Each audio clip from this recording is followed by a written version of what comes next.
You can't control the awful, ugly, insidious, manipulative people that cross your path. You can't, and they're inevitable. What you can control is how you deal with them, how you react to them.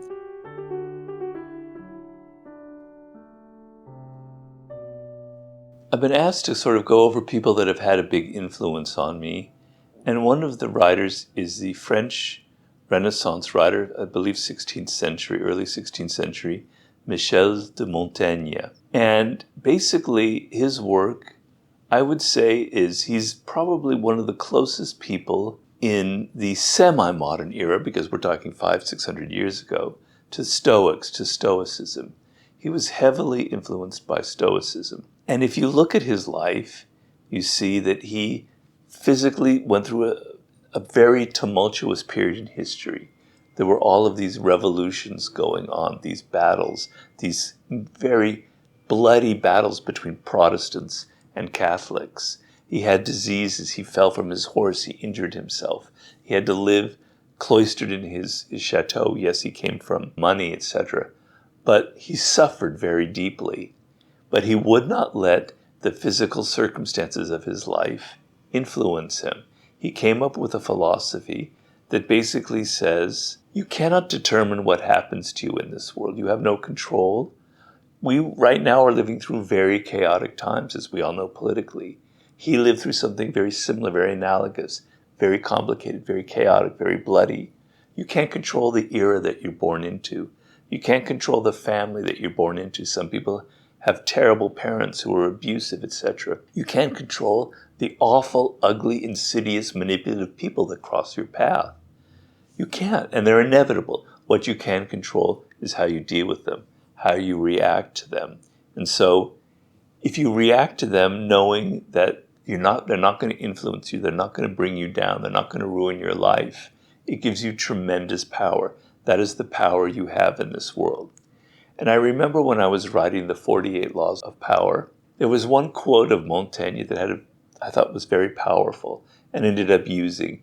And it's basically said, you can die of another person's sickness, meaning the bad emotions, the bad character of another person can infect you and lead you down and make you depressed and lonely and upset and anxious, right?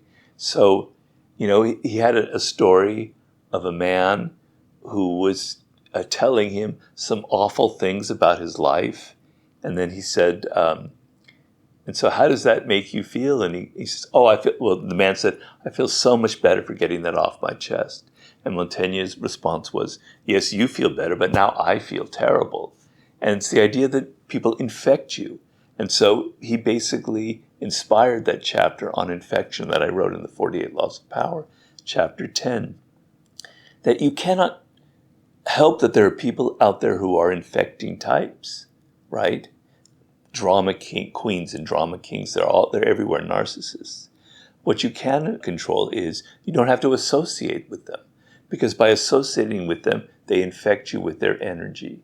So I was taken with that idea that you can have power and you can have control, and power is not the ability to push people around, to screw people, to get what you want. The power is to control yourself. Self-mastery. That is the main thing that I gained from Montaigne. And a lot of philosophers are full of bullshit. The philosopher Kierkegaard, who was not bullshit, he was wonderful. He said, philosophers build this incredible mansion and they live in the little stable house next door.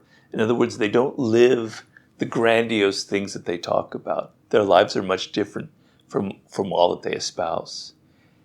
Michel de Montaigne lived what he wrote about. He was not somebody who was just spouting this philosophy. He used these ideas to survive in a very terrible, chaotic moment in history. So the idea of self-mastery is what I got from Montaigne, and it's very important to me.